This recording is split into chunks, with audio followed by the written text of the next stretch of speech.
Chapter 11. Social and Political Crises of the Late Republic.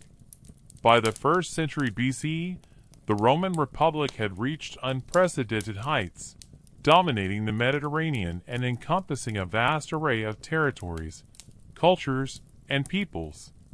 Yet beneath this success lay growing social and political tensions that would test the Republic's institutions and resilience.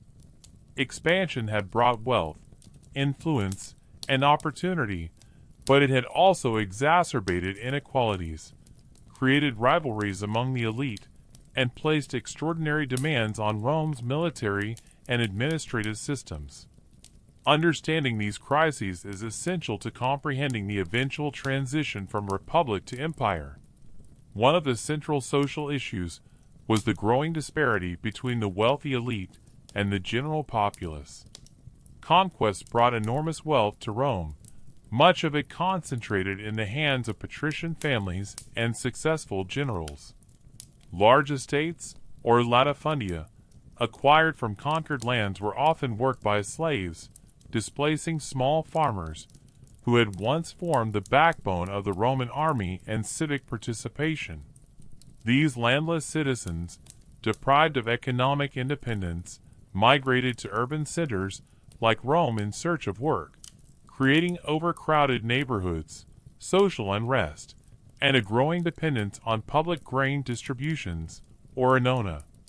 The concentration of wealth fueled resentment, social instability, and political agitation, setting the stage for reform movements. Reformers such as the Gracchi brothers, Tiberius and Gaius, emerged in the 2nd century BCE, seeking to address these inequalities. Tiberius Gracchus proposed land reforms to redistribute public land to the poor, challenging the entrenched power of the Senate and traditional aristocracy. Gaius Gracchus later expanded these reforms, introducing measures to regulate grain prices, extend citizenship, and strengthen the popular assemblies. Both brothers faced fierce opposition from the elite, resulting in political violence and ultimately their deaths. The Gracchi crisis highlighted a fundamental tension in the Republic: the struggle between the interests of the wealthy aristocracy and the needs of the broader citizenry, a tension that institutions alone could not resolve. Political rivalry intensified as ambitious generals leveraged military success for political gain. Figures such as Gaius Marius reformed the army, recruiting landless citizens and promising them land in return for service. This created personal loyalty to commanders rather than to the state, undermining the traditional civic-based military system.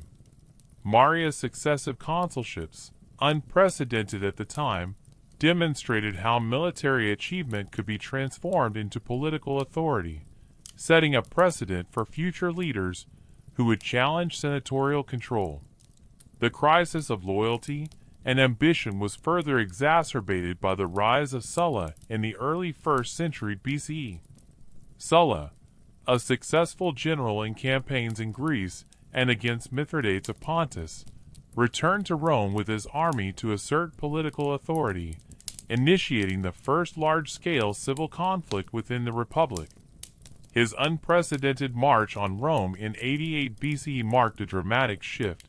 Military force was now a tool for internal political competition. Sulla's subsequent dictatorship involved extensive proscriptions, the confiscation of property, and the restructuring of the Senate, reinforcing the idea that personal power could override traditional republican norms. Meanwhile, the expansion of Roman territories placed increasing strain on governance. Provinces required administration, tax collection, and military oversight, yet oversight was often uneven or corrupt. Governors, empowered with imperium and access to local resources, could exploit their positions for personal gain. This mismanagement fueled unrest in the provinces and further complicated Rome's political landscape, as senators and magistrates competed for lucrative postings. The challenges of imperial administration revealed the limitations of a system originally designed for a small city-state. Social and cultural pressures also played a role in destabilizing the Republic. The influx of wealth and Hellenistic culture introduced new values, luxuries, and educational opportunities that contrasted with traditional Roman austerity. Elite families competed in ostentatious displays of wealth, public games, and patronage, while the urban poor struggled with overcrowding, unemployment, and dependence on state support. These disparities heightened class consciousness, encouraged populist appeals by ambitious politicians, and contributed to political polarization. The political institutions of the Republic faced structural challenges as well. The Senate, while experienced and influential, often acted conservatively, resisting reforms necessary to accommodate the evolving social landscape. Popular assemblies, theoretically representative of the citizenry, were increasingly manipulated by ambitious leaders who appealed directly to the masses, bypassing traditional checks and balances. This erosion of institutional authority weakened the mechanisms that had previously maintained order and stability. Internationally, Rome's expansion created additional pressures. The need to secure distant provinces, maintain supply lines, and protect trade routes required extensive military commitments. Generals like Pompey, Crassus, and Caesar commanded large armies with loyal troops, giving them unprecedented power in both domestic and foreign affairs. The combination of personal ambition, military strength, and weak institutional constraints set the stage for civil wars that would challenge the Republic's survival. Civil conflict became inevitable as these crises intersected. The Social War, 91 to 88 BCE, between Rome and its Italian allies, who demanded citizenship and political inclusion, reflected both the limits of Rome's alliance system and the pressures of an expanding state. Subsequent conflicts, including Sulla's civil wars and later the struggles between Pompey and Julius Caesar, demonstrated how military success, social inequality, and political ambition could converge to destabilize the Republic.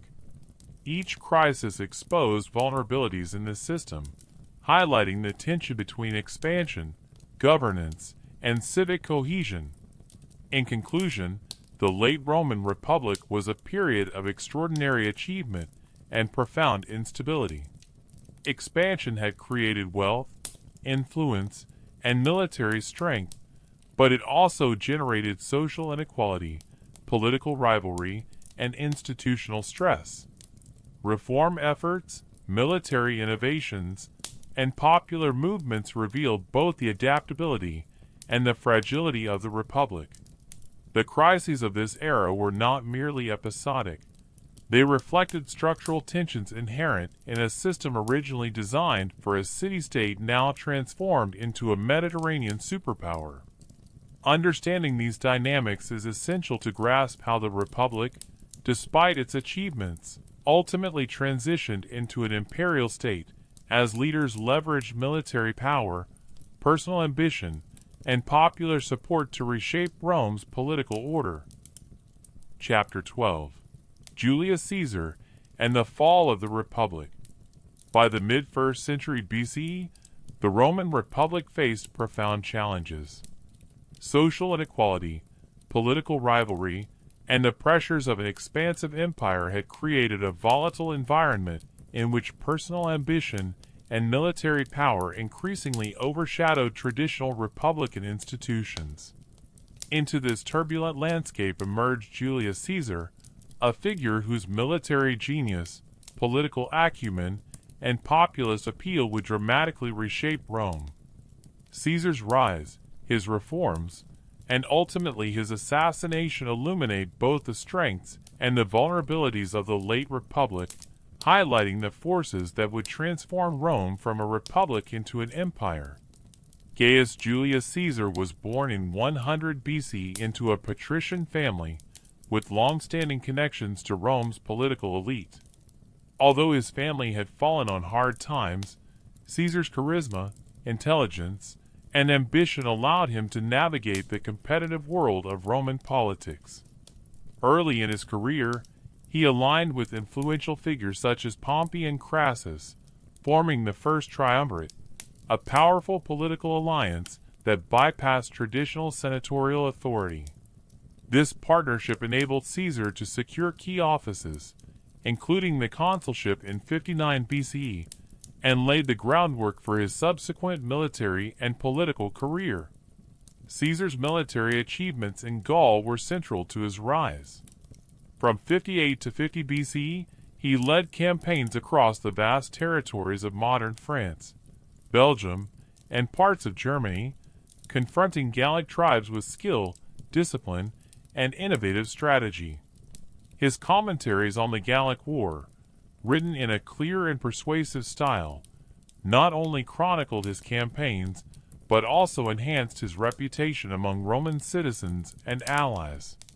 Caesar's victories expanded Rome's territories, secured critical resources, and demonstrated the effectiveness of the legions under his command. Moreover, they created a loyal and battle-hardened army personally devoted to him, a factor that would later prove decisive in Rome's political conflicts. Political tensions escalated as Caesar's power grew.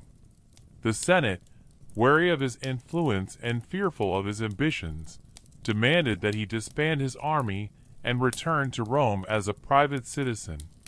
Caesar's refusal in 49 BC, culminating in the crossing of the Rubicon River, symbolized a point of no return. The phrase, "crossing the Rubicon," has since become synonymous with irrevocable commitment, reflecting the gravity of Caesar's decision.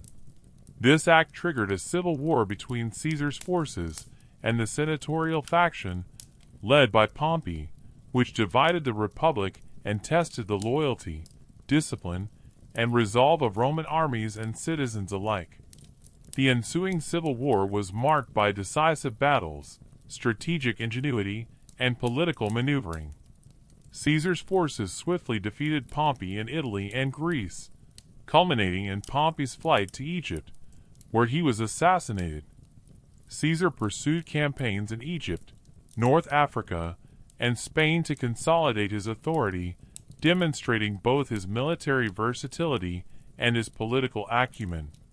Each victory not only expanded his control, but also reinforced the perception that he embodied the future of Rome, capable of restoring order while maintaining authority over the Republic's extensive territories. Caesar's reforms addressed both practical governance and the broader challenges facing Rome.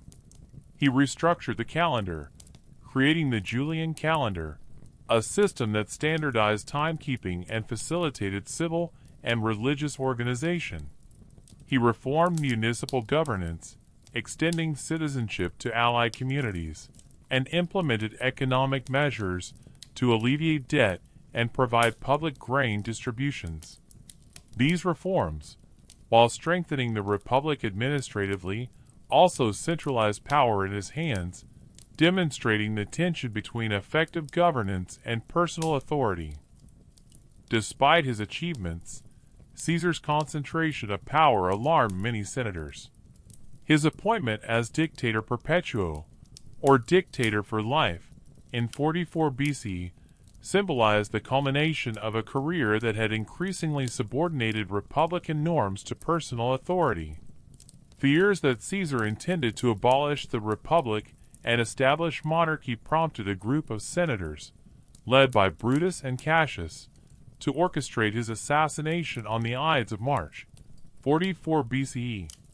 This act, while dramatic, failed to restore the Republic. Instead, it plunged Rome into further civil wars, as Caesar's allies, including Mark Antony and Octavian, sought to avenge him and secure political dominance. The consequences of Caesar's career and assassination were profound. Militarily, he demonstrated the potential of a personal, loyal army to shape politics and influence governance. Politically, he highlighted the limitations of traditional institutions in managing ambition, wealth, and military power within a vast republic. Socially, his reforms, while popular among citizens and allies, intensified divisions between elites and the broader populace. The assassination, rather than resolving these tensions, set the stage for the rise of Augustus and the transformation of Rome into an imperial system. Caesar's life also exemplified the interplay between individual agency and structural forces in Roman history. His genius, ambition, and charisma were extraordinary, yet they operated within a context defined by social inequality, political factionalism, and the pressures of empire. The Republic's institutions, once effective in a city-state and small Italian territories, struggled to accommodate the scale and complexity of Roman expansion.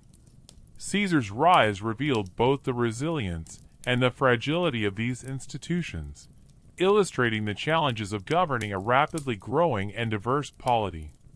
Culturally, Caesar left a lasting legacy.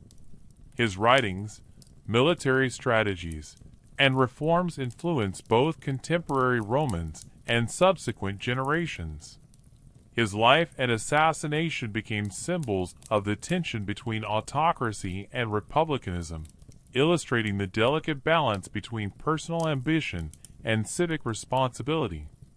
The events surrounding Caesar's career also shaped Roman political thought, providing enduring lessons on the exercise of power, the limits of institutional authority, and the role of public perception in governance. In conclusion, Julius Caesar's rise and actions encapsulate the crises and transformations of the late Republic. His military genius, political skill, and populist reforms enabled him to dominate Roman politics, yet his concentration of power exposed the vulnerabilities of republican institutions. The civil wars that followed his assassination ultimately demonstrated that the Republic, despite its strengths, could not withstand the pressures of expansion, ambition, and social change. Caesar's legacy thus marks both the pinnacle of personal achievement within the Republic and the beginning of the transition toward the imperial system that would define Roman history for centuries to come. Chapter 13: The Rise of Augustus and the Establishment of the Empire. The assassination of Julius Caesar in 44 BCE left the Roman Republic in chaos. The conspirators who struck him down on the Ides of March believed they were saving the Republic from tyranny, yet their actions instead unleashed a new wave of instability. Caesar's death created a political vacuum that could not be filled by the Senate or by the traditional institutions of the Republic. Instead, it was filled by those who claimed loyalty to Caesar's memory: Mark Antony, his trusted lieutenant; Marcus Lepidus, a senior statesman and commander; and Gaius Octavius, Caesar's young grandnephew and adopted heir. It was Octavian, later known as Augustus, who would ultimately navigate this turbulent landscape to become Rome's first emperor, founding a system of rule that endured for centuries. Octavian's rise was improbable at first glance. He was only 18 when Caesar died, with limited political experience and no military command of his own. Yet Caesar had named him as his adopted son in his will, granting him legitimacy, prestige, and access to the wealth of Caesar's estates. With remarkable determination and shrewdness, Octavian positioned himself as the true heir to Caesar's legacy, cultivating loyalty among Caesar's veterans and winning the support of influential figures in Roman society. His ability to project both humility and ambition allowed him to gain acceptance in the treacherous world of Roman politics.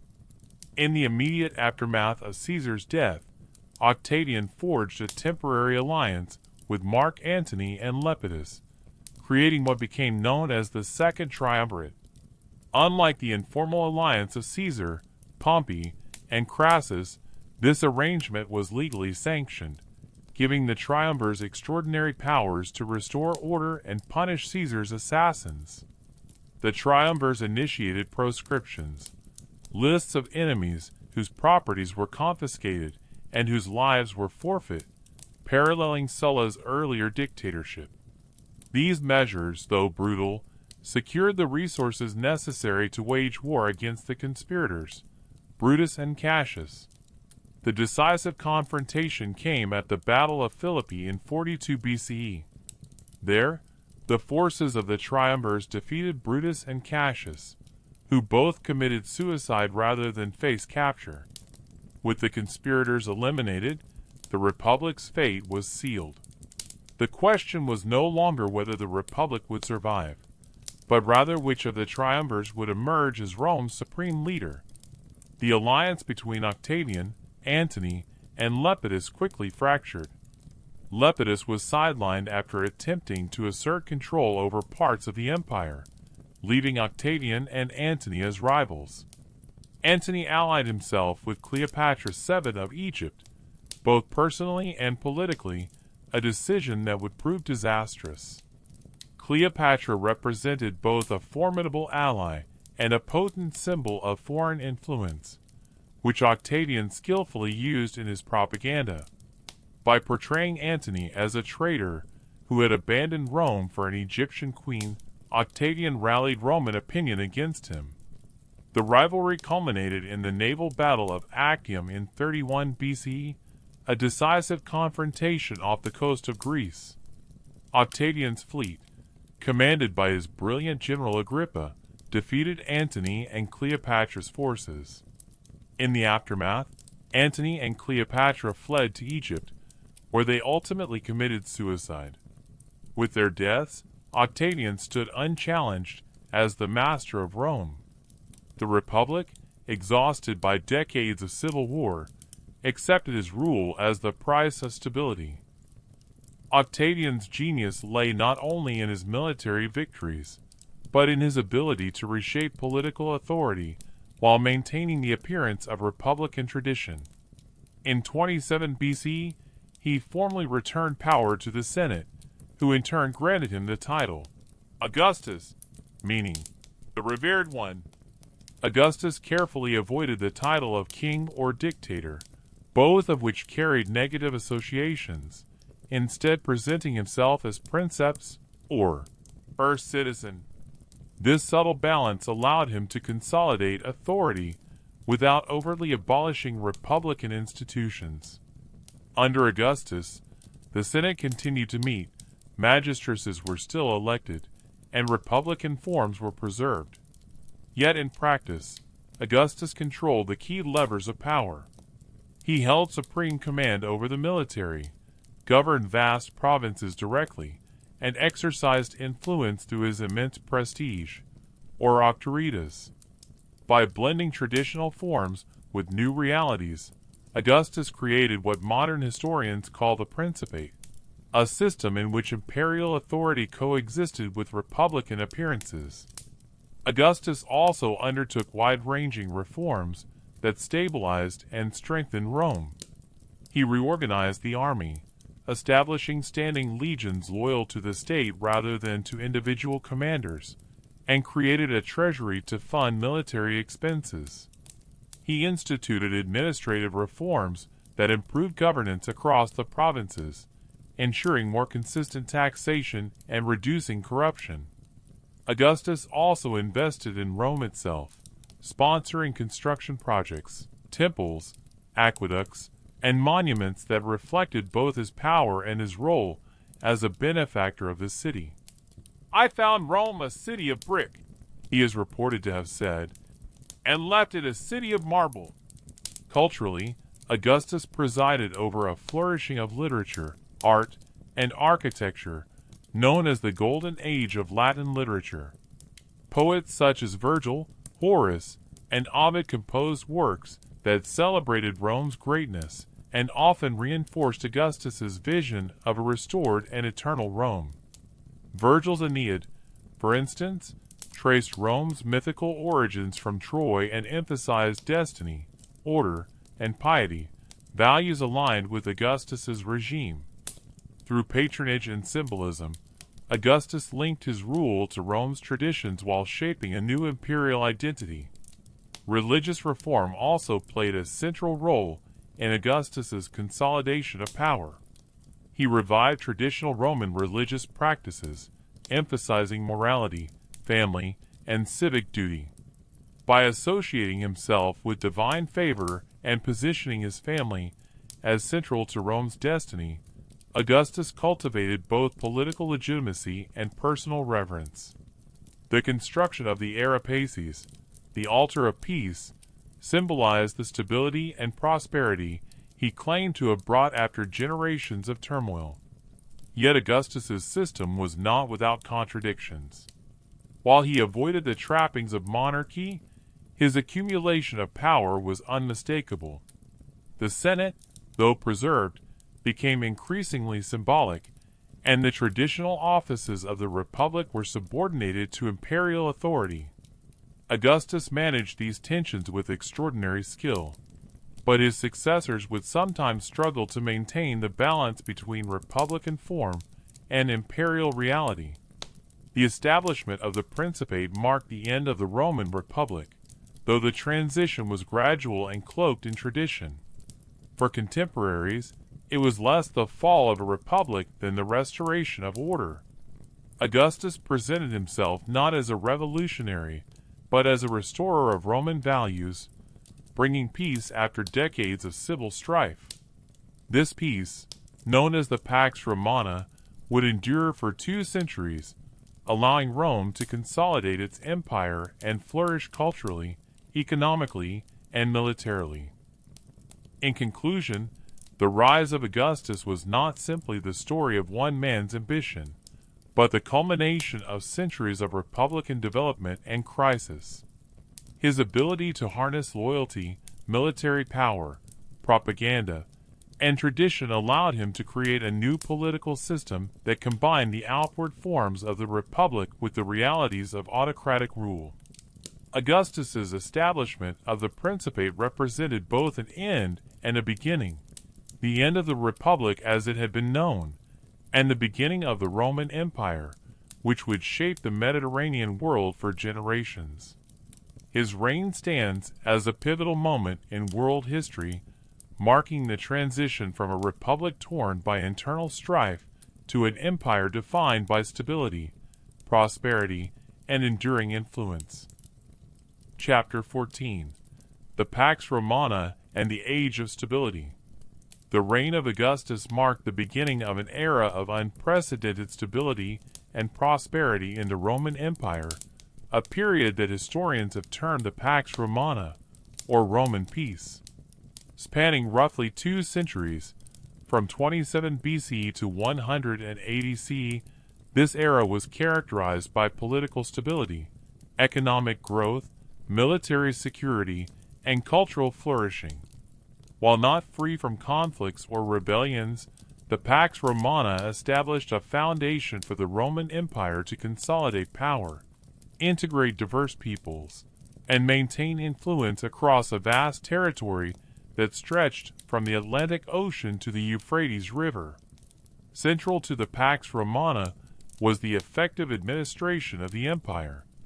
Augustus and his successors developed a sophisticated bureaucracy that balanced central authority with local governance. Provinces were organized according to strategic importance. Some, such as Syria and Egypt, remained under direct imperial control, with governors appointed by the emperor and answerable solely to him. Others, such as Gaul and Hispania, were entrusted to local elites who maintained traditional civic structures while paying tribute and supplying troops. This dual system allowed Rome to maintain effective control over distant territories, while minimizing resistance and administrative overload. The military played a pivotal role in sustaining peace. Standing legions were stationed along borders, particularly along the Rhine, Danube, and eastern frontiers, where threats from Germanic tribes, Parthians, and other groups persisted. Soldiers were professional, well-trained, and loyal to the emperor, ensuring both internal order and defense against external threats. Roads, forts, and supply networks enhanced the army's mobility, enabling rapid responses to rebellions or invasions. The Roman military during this period was not only a tool of conquest, but also a mechanism for maintaining stability, projecting power, and integrating the empire. Economically, the Pax Romana facilitated trade, production, and urban development. Safe roads and secure seas allowed merchants to transport goods from Britannia to Egypt, connecting regions with diverse resources. Grain from Egypt and North Africa fed Rome's population, while olive oil, wine, metals, and textiles circulated throughout the empire. Cities expanded, marketplaces thrived, and wealth flowed into the hands of both local elites and the imperial treasury. Taxation, though complex, was systematized, providing resources for public works, military operations, and cultural patronage. This economic integration fostered interdependence, strengthened the empire, and contributed to its resilience. Culturally, the Pax Romana was a period of remarkable flourishing. Literature, art, architecture, and philosophy reached new heights, often reflecting the ideals of order, harmony, and civic virtue. Poets such as Virgil, Ovid, and Horace under Augustus established a literary canon that celebrated Rome's origins, destiny, and values. Architecture advanced through monumental projects, including aqueducts, temples, amphitheaters, and the development of the Roman Forum, embodying both functionality and grandeur. Public entertainment, such as gladiatorial games, theater, and chariot races, reinforced social cohesion and demonstrated the emperor's generosity. The emperor's role during the Pax Romana combined military command, administrative authority, and moral leadership. Augustus, and later emperors such as Tiberius, Claudius, and Trajan maintained public order, oversaw legal reforms, and promoted civic and religious life. By associating themselves with the welfare of the state and its citizens, emperors reinforced loyalty, mitigated unrest, and legitimized their authority. Imperial propaganda, coinage, and monumental inscriptions conveyed messages of stability, continuity, and divine favor, creating a shared identity across diverse populations. Law and justice were central to the maintenance of stability. The Roman legal system, refined during the Republic and expanded under the Empire, provided standardized procedures for civil disputes, property rights, and criminal cases. Provincial governors applied Roman law alongside local customs, ensuring fairness while integrating conquered peoples into the imperial framework. Legal reforms under emperors such as Augustus and later Hadrian emphasized equity, codified procedures, and protection of citizens, reinforcing the perception of Rome as a just and orderly society. Despite the relative peace, the Pax Romana was not devoid of conflict. Minor uprisings, border skirmishes, and political intrigue persisted, but these challenges were generally contained by the military and administrative apparatus. The empire's ability to absorb shocks without widespread disruption distinguished this period from the tumultuous decades of civil war that preceded it. Strategic diplomacy, combined with a capable bureaucracy and professional army, ensured that local disturbances rarely escalated into empire-wide crises. Socially, the Pax Romana facilitated urbanization, mobility, and cultural exchange. Citizens, freedmen, and provincial elites could participate in commerce, politics, and religious life on an unprecedented scale. Roman citizenship was gradually extended to various communities, culminating in the Edict of Caracalla in 212 CE, which granted citizenship to all free inhabitants of the empire. This extension reinforced loyalty, standardized legal rights, and fostered a sense of inclusion among diverse populations, further stabilizing the empire. The Roman Empire's infrastructure, developed and maintained during the Pax Romana, also contributed to long-term stability. Roads, bridges, aqueducts, ports, and urban amenities facilitated communication, commerce, and military movement. These investments not only served immediate administrative needs, but also left a lasting legacy, influencing urban planning and engineering for centuries. The emphasis on connectivity and accessibility strengthened imperial control and allowed the emperor to govern a vast territory efficiently. Culturally, the Pax Romana encouraged intellectual and artistic exchange across the empire. Greek philosophy and education influenced Roman thought, while Roman law, architecture, and civic organization spread throughout conquered regions. Cities became centers of learning, religion, and trade, blending local traditions with Roman innovation. This cultural integration reinforced political cohesion and provided a shared framework for identity, loyalty, and civic participation. In conclusion, the Pax Romana represents one of the most remarkable periods in ancient history. Through a combination of effective governance, military organization, economic integration, and cultural development, Rome maintained stability over a vast and diverse empire. While not entirely free from conflict, the era demonstrated the ability of a complex state to consolidate power, secure its borders, and foster prosperity. The achievements of the Pax Romana laid the foundations for the enduring influence of Roman law, culture, and governance, shaping the Mediterranean world for centuries and establishing a model of imperial administration that would inspire subsequent civilizations. Chapter 15: Economic and Social Life in the Roman Empire.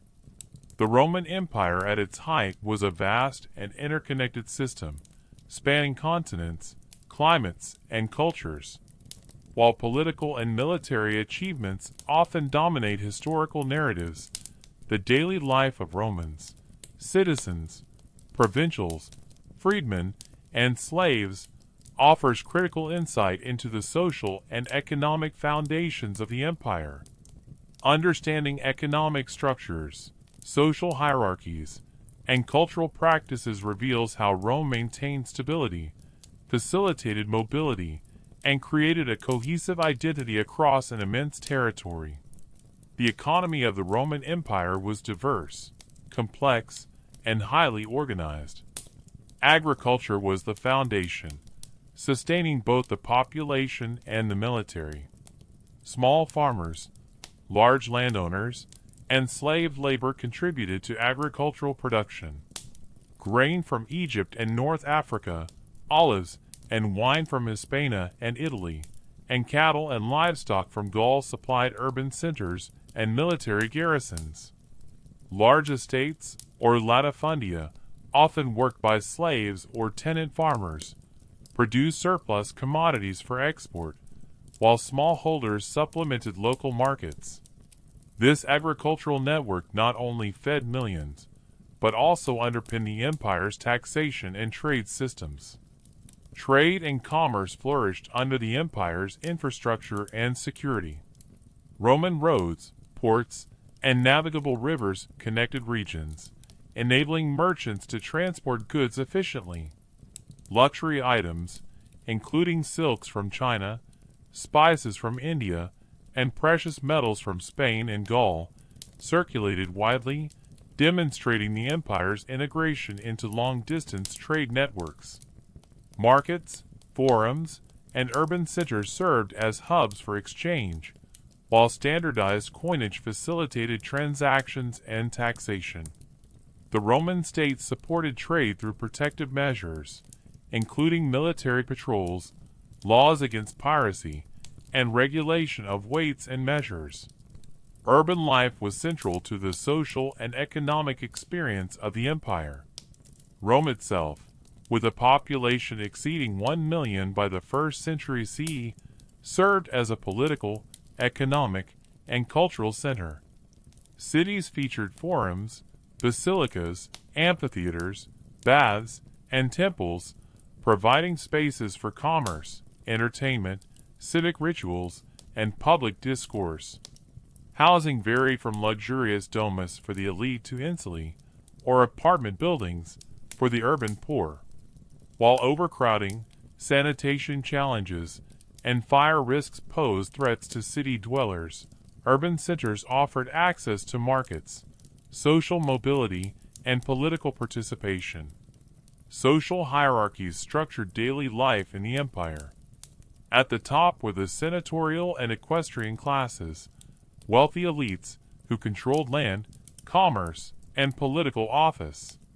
Below them were ordinary citizens, freedmen, and artisans whose labor, skills, and taxes sustained the economy. Slaves formed the lowest tier, performing agricultural labor, domestic service, and specialized trades. Slavery was integral to economic production and social organization, though manumission allowed some slaves to gain freedom and integrate into urban society. Patron-client relationships further reinforced social cohesion, providing protection, economic assistance, and political support across classes. Public entertainment played a vital role in social cohesion and cultural life. Gladiatorial games, chariot races, theatrical performances, and religious festivals were organized by magistrates or the emperor, offering both spectacle and civic engagement. These events reinforced social hierarchies, displayed wealth and power, and provided a controlled outlet for public emotion and loyalty. The Colosseum, Circus Maximus, and theaters throughout the empire symbolized the integration of leisure, politics, and culture, connecting diverse populations under shared experiences. Religion was central to social and economic life. Roman religion encompassed a pantheon of gods, ritual practices, and civic ceremonies. Temples, shrines, and household altars reflected the integration of spiritual and daily life.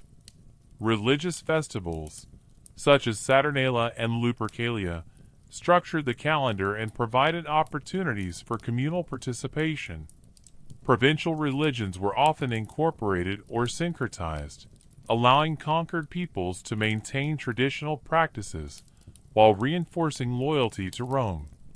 The emperor was increasingly associated with divine favor, further legitimizing authority and unifying the empire through shared belief.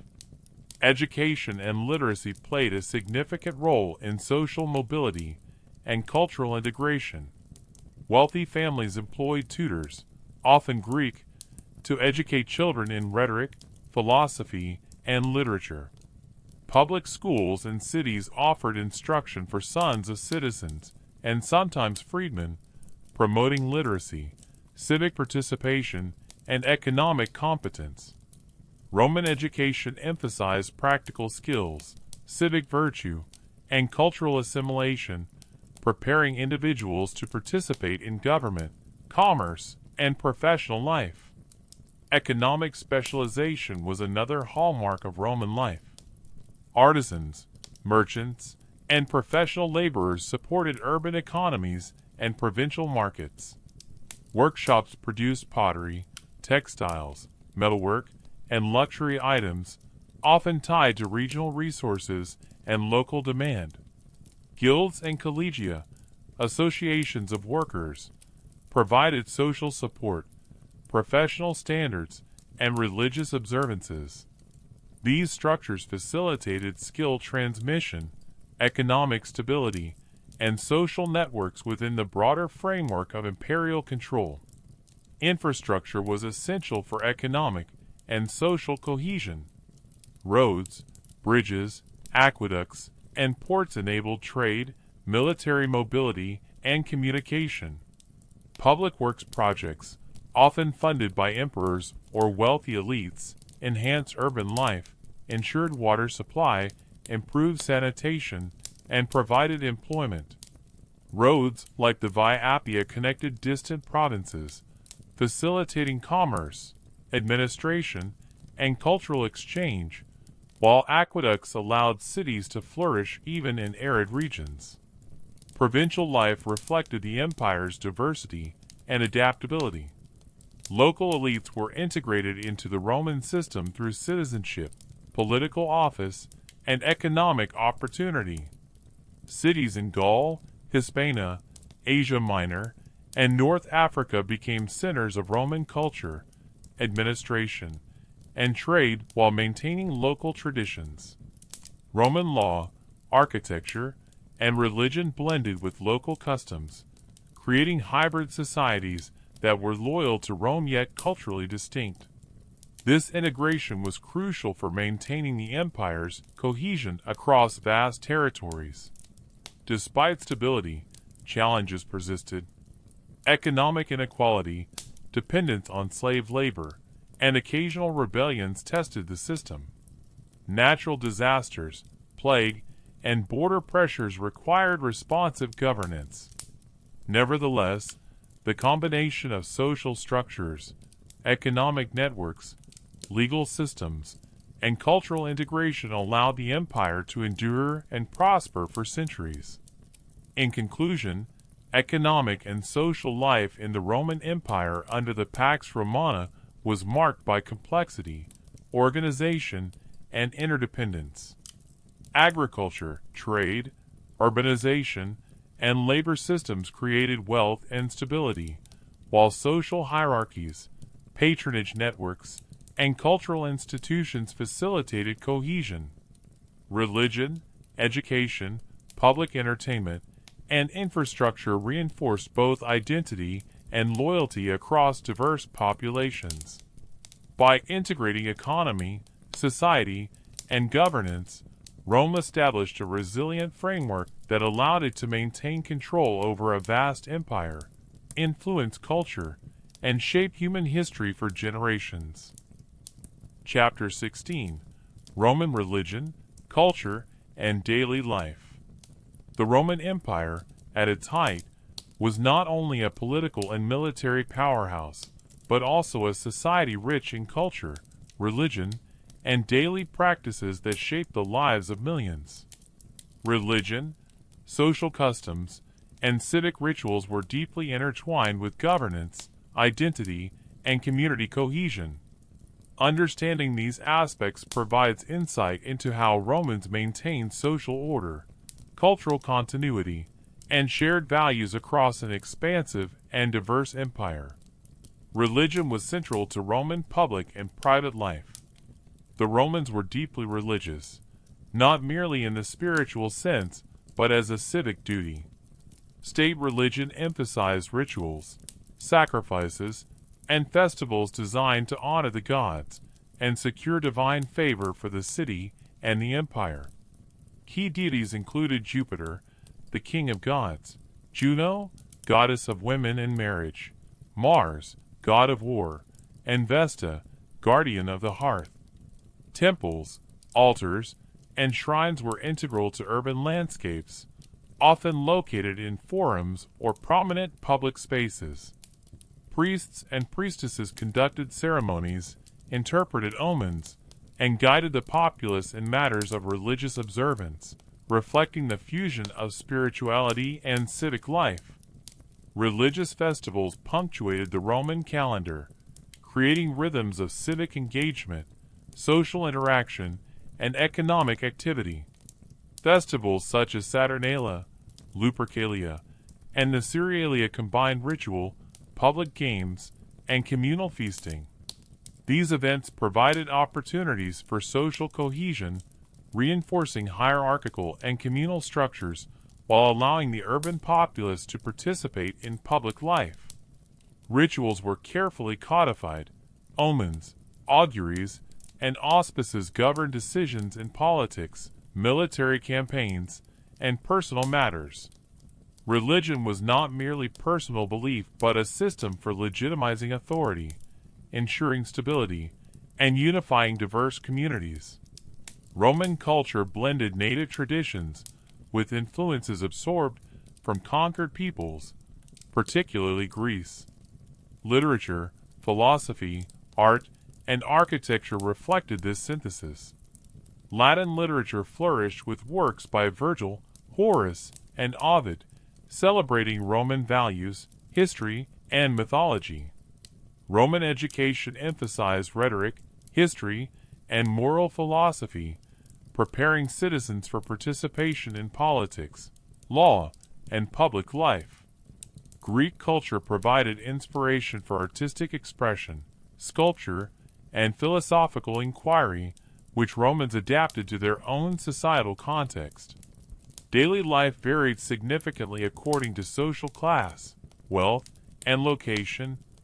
Elite families lived in spacious domus, often decorated with mosaics, frescoes, and private gardens. The household included family members, slaves, and clients who provided services, labor, and loyalty.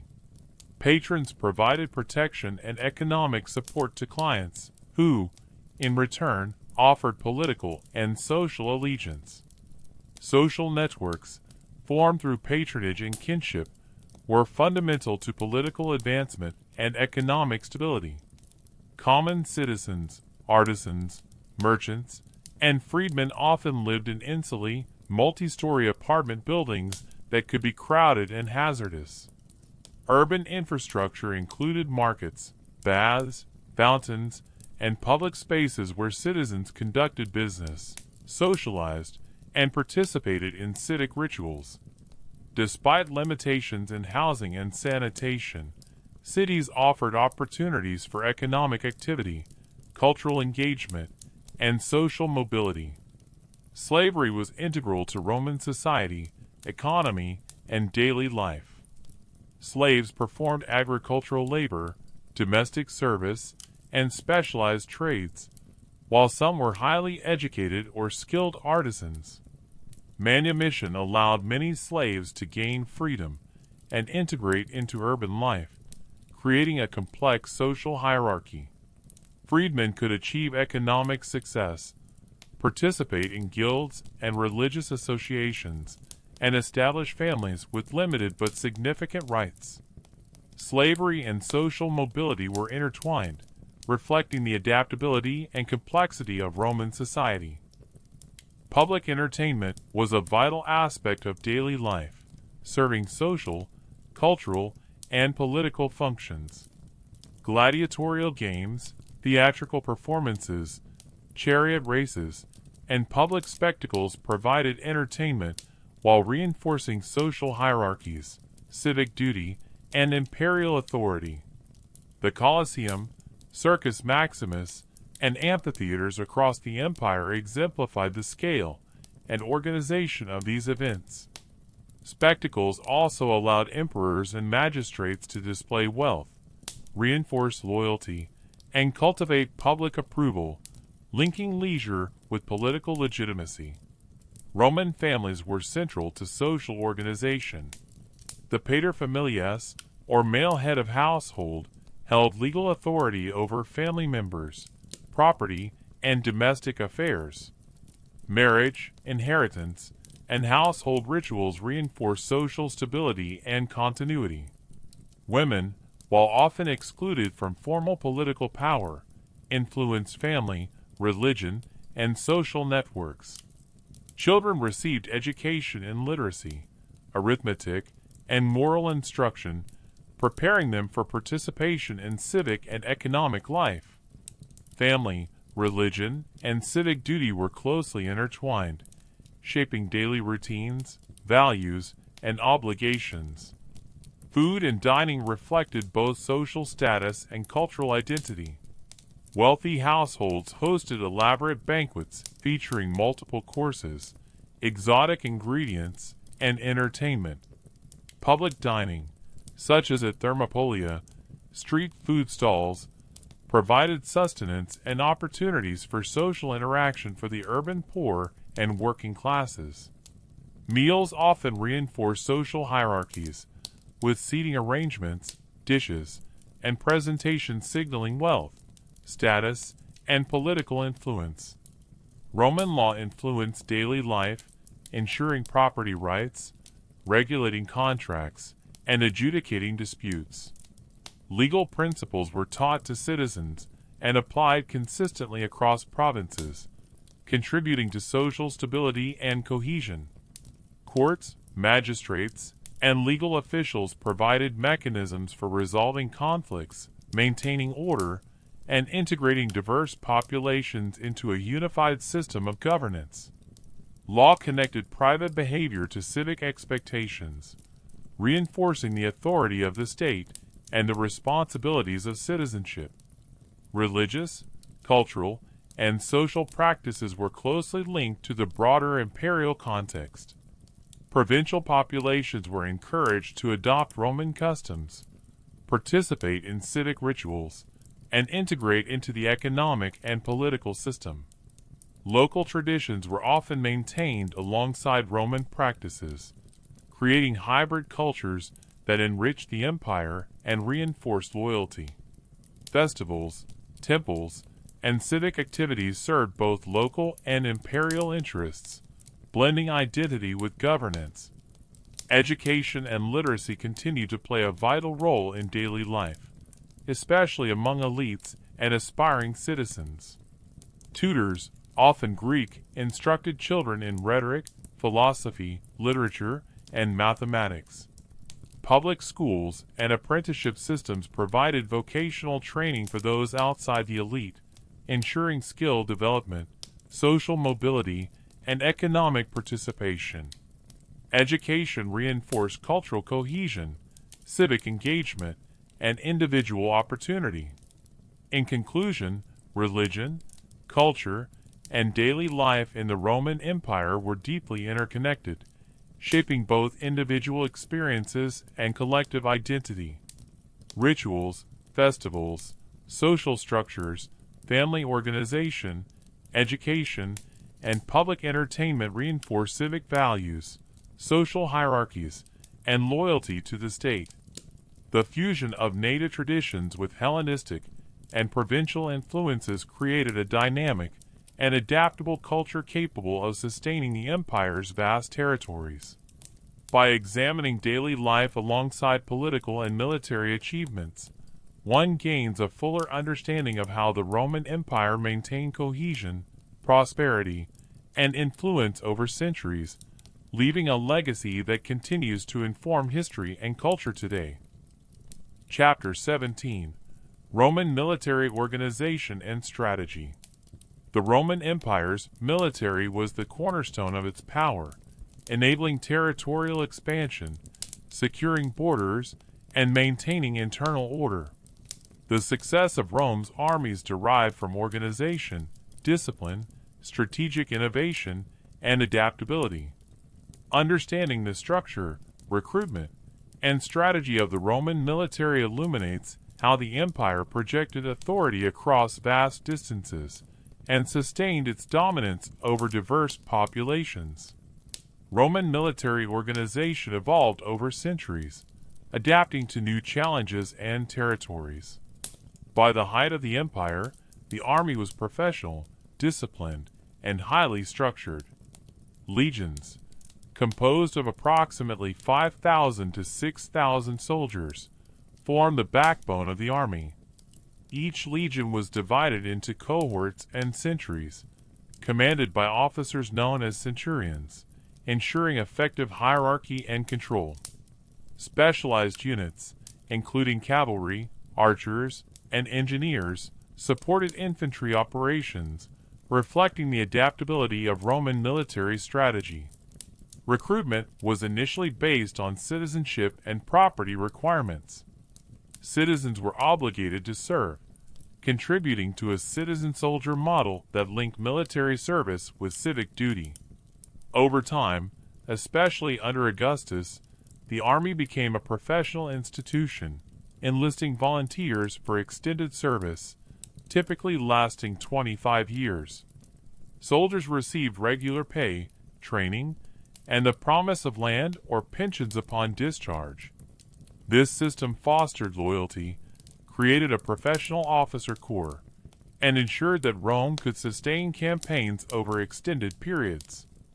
Discipline and training were central to Roman military effectiveness. Soldiers underwent rigorous physical and tactical preparation, including drills, formations, and weapons handling. Cohesion within units was reinforced through shared meals, religious rituals, and mutual reliance in combat. The ability of Roman troops to maintain order under fire, execute complex maneuvers, and adapt to diverse enemy tactics distinguished the Roman army from its adversaries.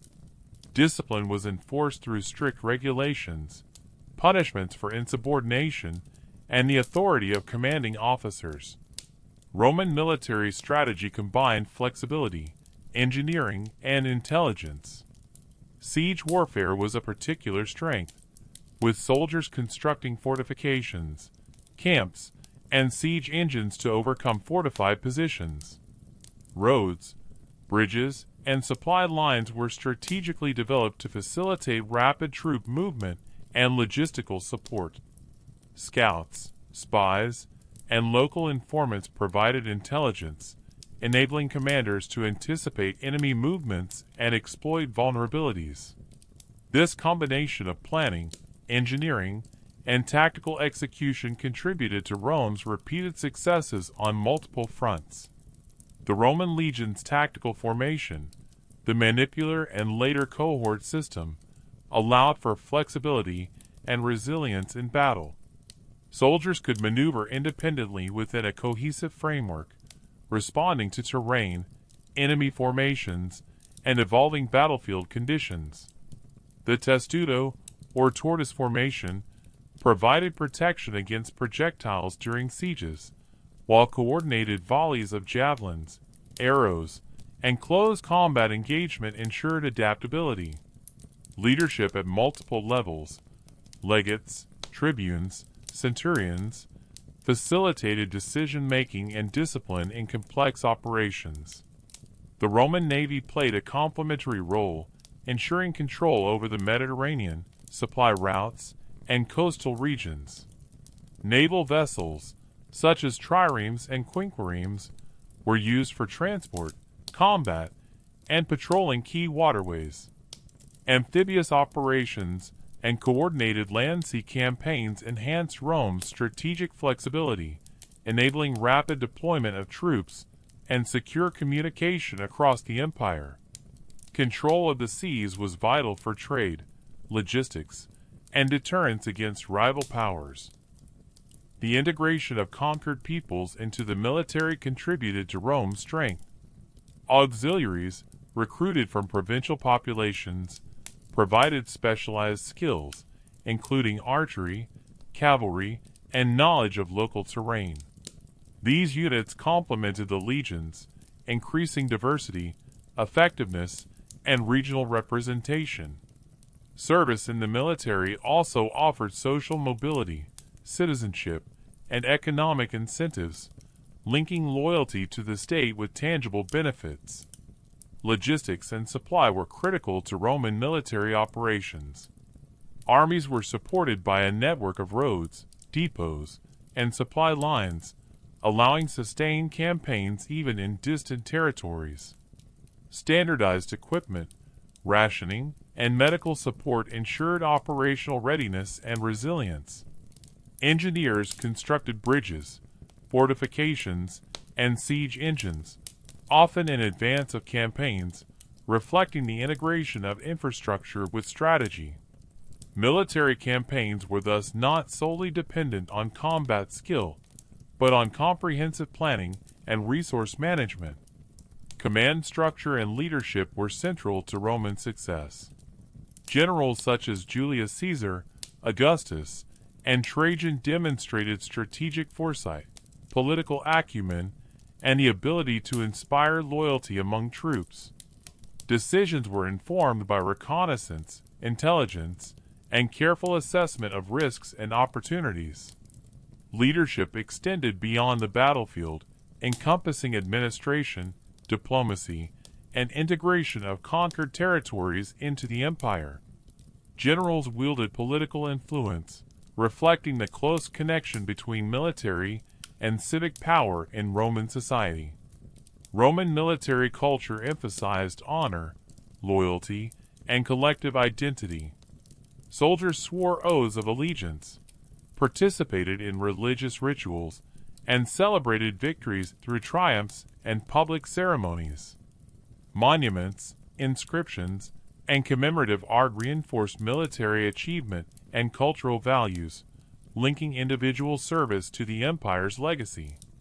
The army was not only a tool of conquest, but also a mechanism for integrating diverse populations into a shared Roman identity. Despite its strength, the military faced challenges, including recruitment pressures, frontier rebellions, and evolving enemy tactics. Civil wars, political rivalries, and competing generals occasionally diverted forces from external defense, demonstrating the interplay between internal politics and military effectiveness. The empire's ability to manage these challenges through professionalization, strategic foresight, and administrative reforms contributed to its longevity. In conclusion, the Roman military's organization and strategy were foundational to the empire's expansion, stability, and enduring influence. Through disciplined legions, professional leadership, strategic engineering, logistical support, and integration of auxiliary forces, Rome projected power across vast territories and diverse populations. Military effectiveness reinforced political authority, facilitated economic stability, and enabled cultural cohesion. The legacy of Roman military organization, tactics, and strategy influenced subsequent civilizations, shaping warfare. Chapter 18: Administration, Roman engineering, and imperial governance for centuries, and urban planning. The Roman Empire's ability to sustain a vast and diverse territory was deeply rooted in its engineering, architectural innovation, and urban planning. From roads and aqueducts to monumental buildings and planned cities, Roman ingenuity shaped both practical infrastructure and cultural expression. These achievements not only facilitated military, economic, and administrative efficiency but also reflected the empire's values, identity, and enduring legacy. Roman engineering was both pragmatic and ambitious, addressing the empire's complex logistical and environmental challenges. Roads were among the most significant achievements, enabling rapid movement of armies, trade, and information across hundreds of miles. Constructed with layers of stone, gravel, and paving materials, Roman roads were remarkably durable. The Via Appia, the Via Flaminia, and other major routes connected Rome to distant provinces, supporting integration, commerce, and administrative control.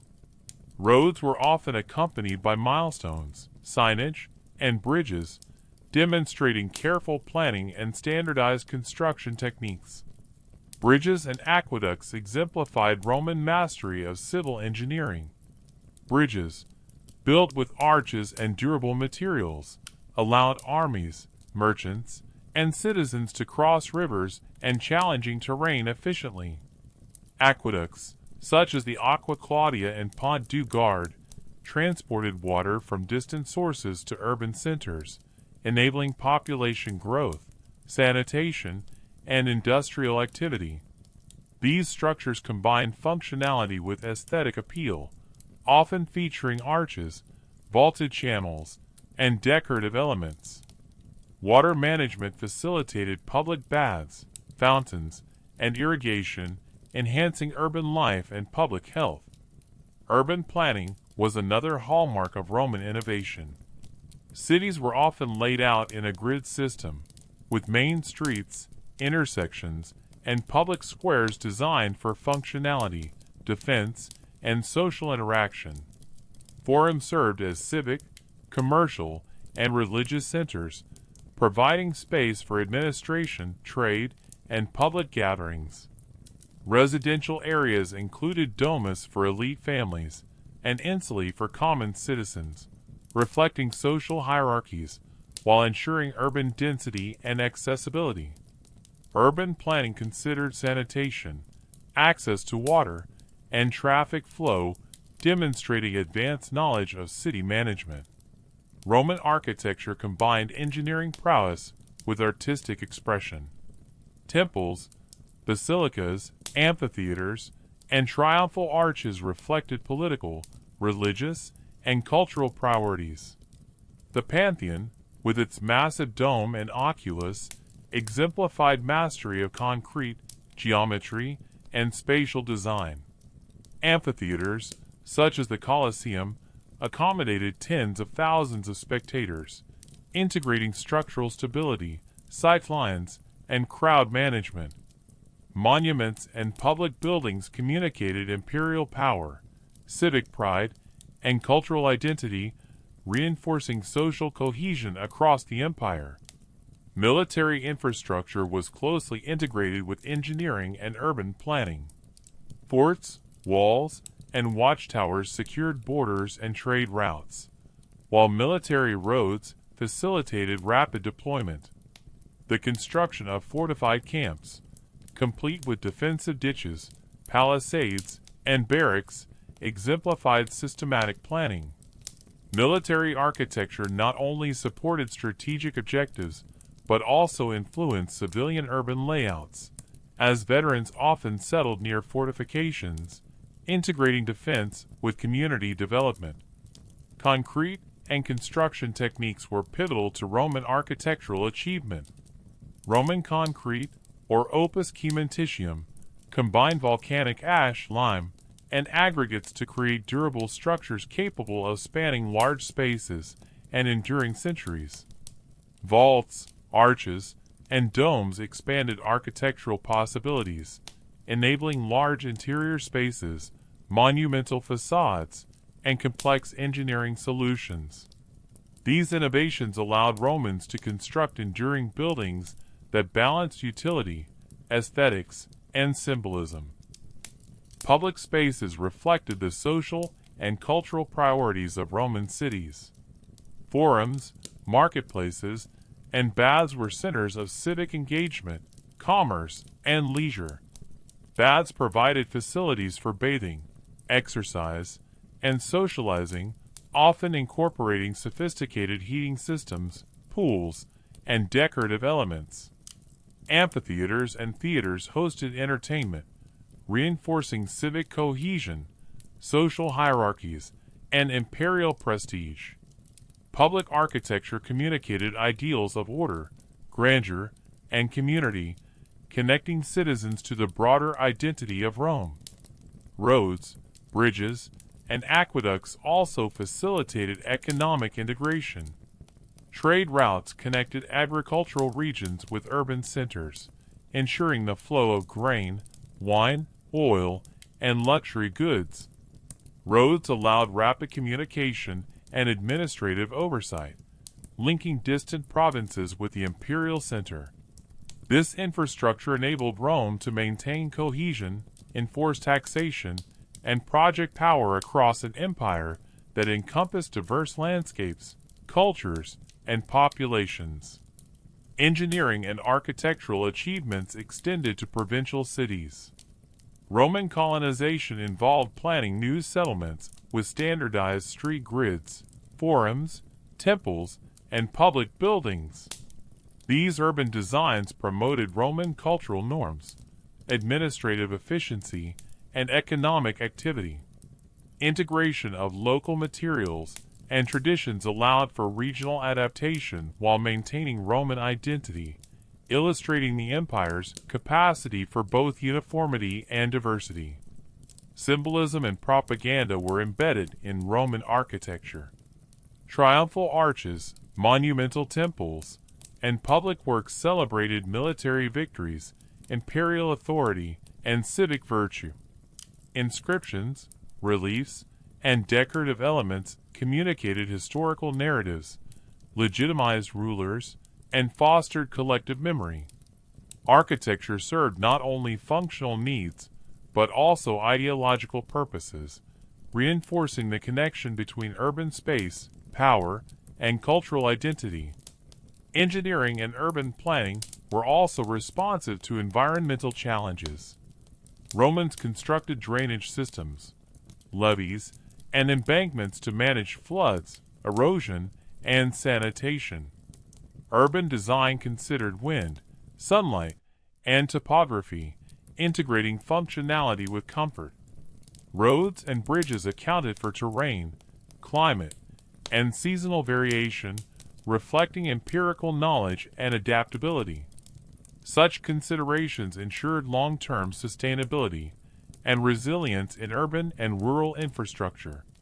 In conclusion, Roman engineering, architecture, and urban planning were fundamental to the empire's success, reflecting a fusion of practicality, aesthetics, and symbolism.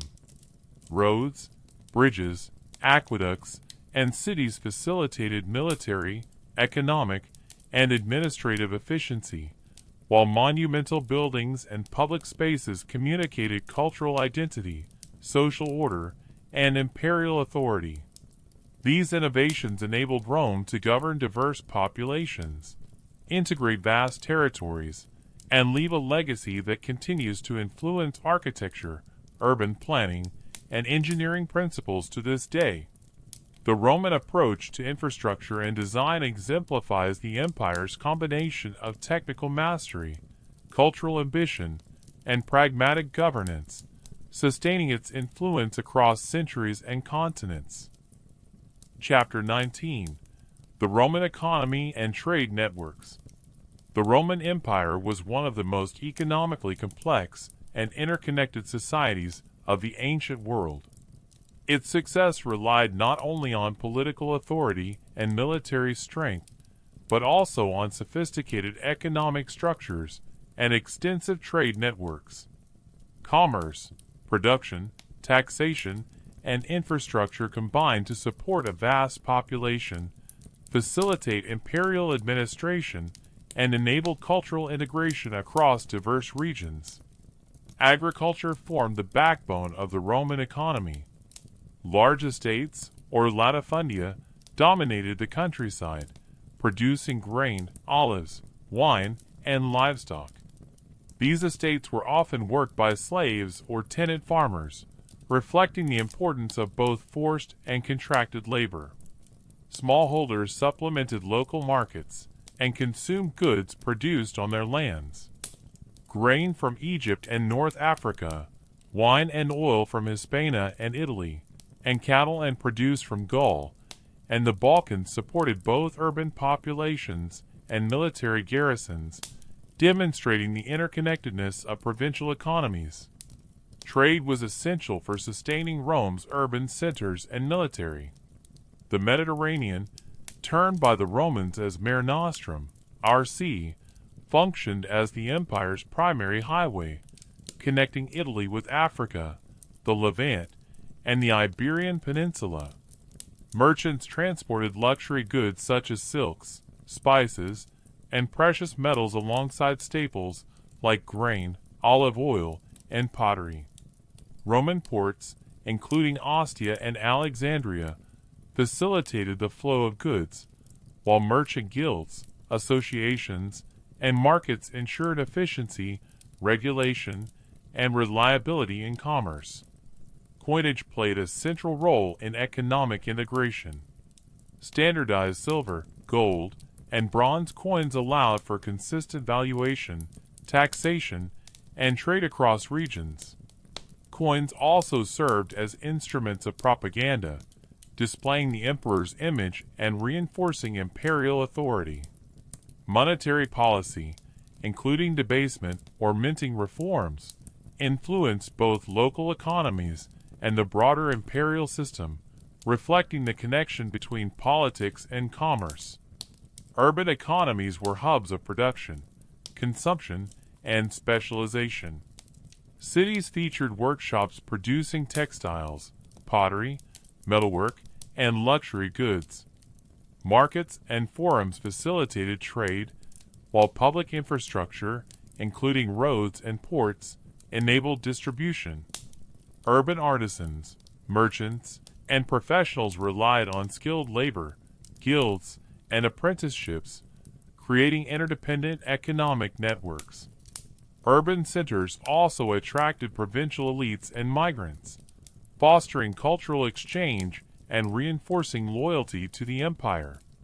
Roads, bridges, and navigable rivers facilitated long-distance trade, military movement, and administrative efficiency. The Roman road network allowed merchants to transport goods quickly, while forts and patrols ensured security along key routes. Infrastructure connected provincial economies to Rome and to one another, creating a cohesive system that enabled rapid economic mobilization in times of both peace and conflict. Provincial integration was critical to the empire's economic success. Local populations supplied raw materials, labor, and specialized goods, while Roman administration standardized taxation, weights, measures, and currency. Provinces such as Egypt provided grain, Hispania produced metals, and Gaul supplied timber and agricultural goods. This interdependence linked diverse regions into a single economic system, supporting both imperial objectives and local prosperity. The Roman economy also relied on trade beyond the empire's borders. Goods traveled along routes connecting the Mediterranean with India, Arabia, and China. Silk, spices, gemstones, and exotic animals entered the empire, while Roman exports included wine, olive oil, ceramics, and metal products. These long-distance networks, often involving multiple intermediaries, extended Rome's economic influence and integrated it into a broader Eurasian trade system. Labor was a crucial component of economic productivity. Slaves performed agricultural, domestic, and artisanal work, while freedmen and citizens contributed specialized skills and commerce. Guilds, collegia, and vocational associations provided structure, training, and social networks, facilitating skill transmission and economic stability. Patron-client relationships reinforced loyalty and economic cooperation, ensuring that both social and economic hierarchies functioned effectively. Public works projects supported the economy and urban life. Construction of roads, bridges, aqueducts, and ports facilitated trade, military logistics, and communication. Investments in infrastructure also provided employment, stimulated local economies, and reinforced imperial authority. Engineering achievements not only enhanced practical efficiency, but also projected Rome's wealth, technological prowess, and political stability. Taxation was a critical component of economic management. Provincial and urban populations contributed to the imperial treasury through land taxes, trade tariffs, and direct levies. Taxes funded military operations, public works, and cultural projects, creating a cycle in which economic productivity sustained state power and, in turn, protected economic interests. Tax collectors, often organized by local elites, facilitated integration and compliance, while legal and administrative systems provided mechanisms for dispute resolution. Commerce and urban markets fostered social mobility and economic opportunity. Merchants and artisans could achieve wealth and influence, while cities provided venues for civic engagement, education, and participation in festivals and religious life. Economic activity was intertwined with social structures, cultural identity, and political legitimacy, illustrating the integration of economy and society in sustaining imperial stability. Despite its strengths, the Roman economy faced challenges, including regional disparities, reliance on slavery, inflation, and logistical constraints. Natural disasters, piracy, and military disruptions could affect trade and production, requiring adaptive administration and strategic planning. Nevertheless, the empire's infrastructure, governance, and integration of diverse regions allowed it to sustain a complex economic system over centuries. In conclusion, the Roman economy and trade networks were essential to the empire's success, providing the resources, labor, and connectivity needed for military, administrative, and cultural dominance. Agriculture, commerce, urban production, and long-distance trade integrated provinces and facilitated prosperity. Infrastructure, taxation, and legal systems supported economic efficiency, while social and labor structures reinforced stability. The Roman economic model demonstrates the interplay of politics, society, and commerce in sustaining a vast and enduring empire, leaving a legacy of trade, administration, and integration that influenced subsequent civilizations for centuries. Chapter 20: The Decline of the Roman Empire and Legacy. The Roman Empire, after centuries of expansion, consolidation, and prosperity, eventually faced a prolonged period of decline that culminated in the fall of the Western Empire in 476 CE. Understanding this decline involves examining political instability, economic challenges, military pressures, social transformations, and cultural shifts.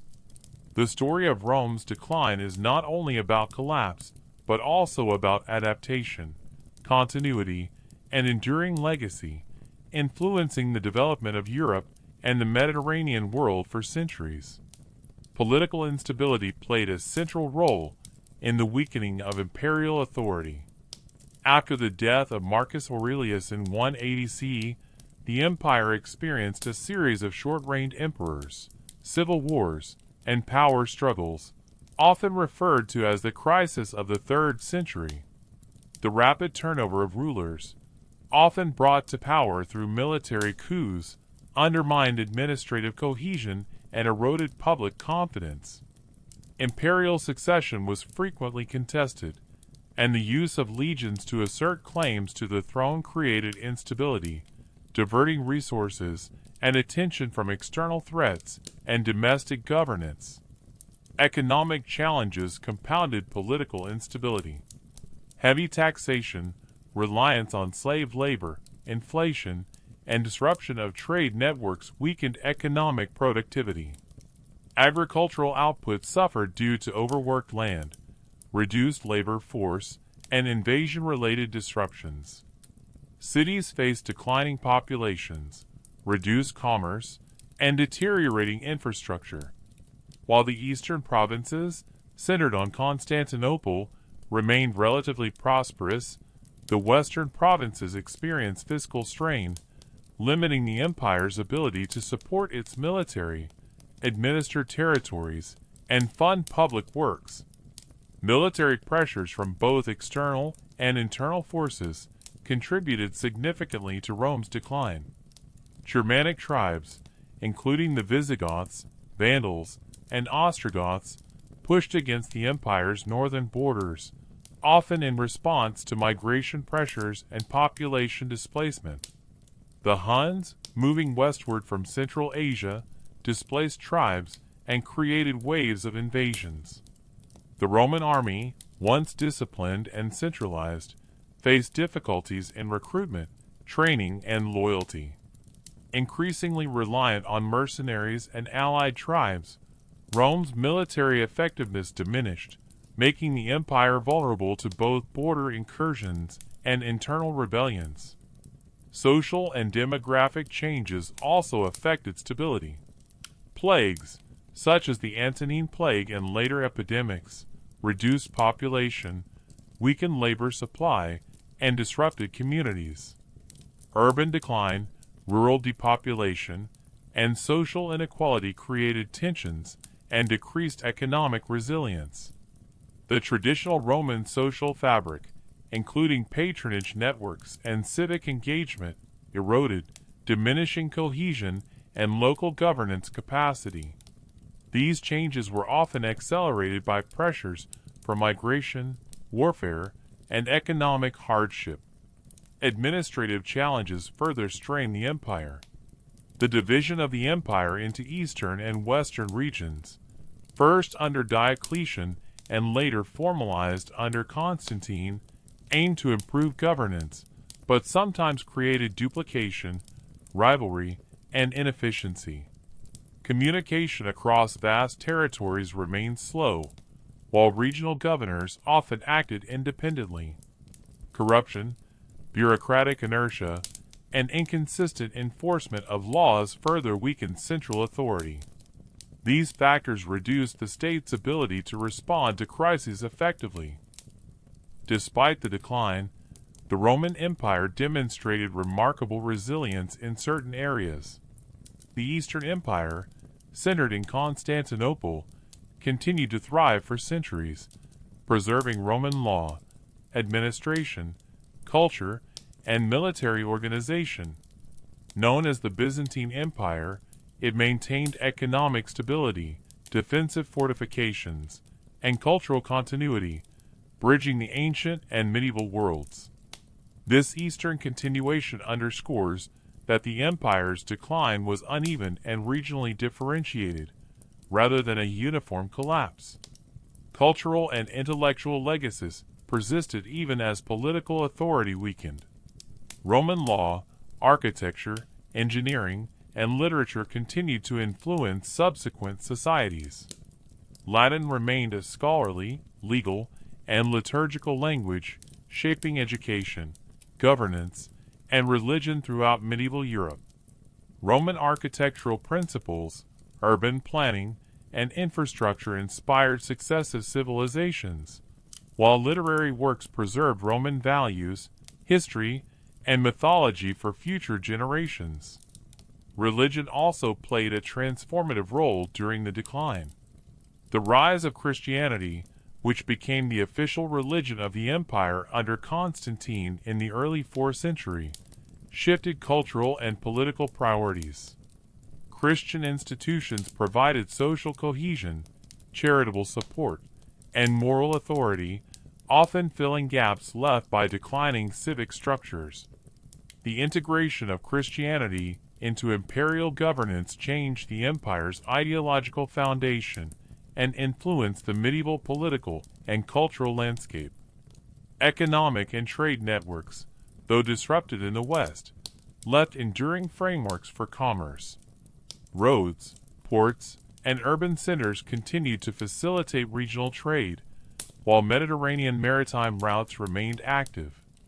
Roman techniques in agriculture, taxation, and administration influenced successor states, ensuring continuity in economic organization even amid political fragmentation.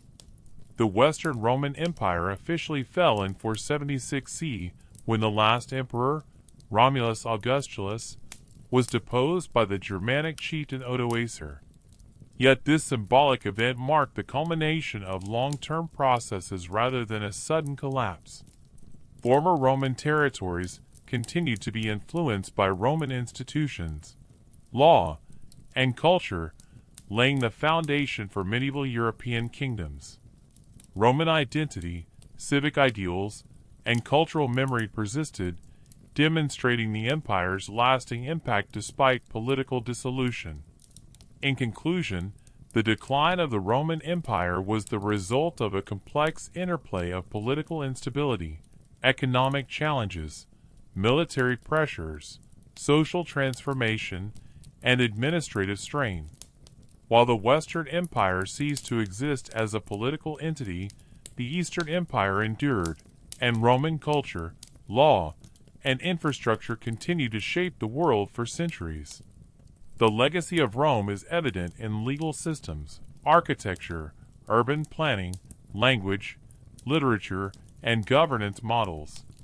Studying Rome's decline provides insight into the vulnerabilities of complex states, the resilience of cultural institutions, and the enduring influence of one of history's greatest empires. The story of Rome reminds us that while political power may fade, cultural and intellectual contributions can resonate across millennia, shaping civilizations long after the fall of the state itself.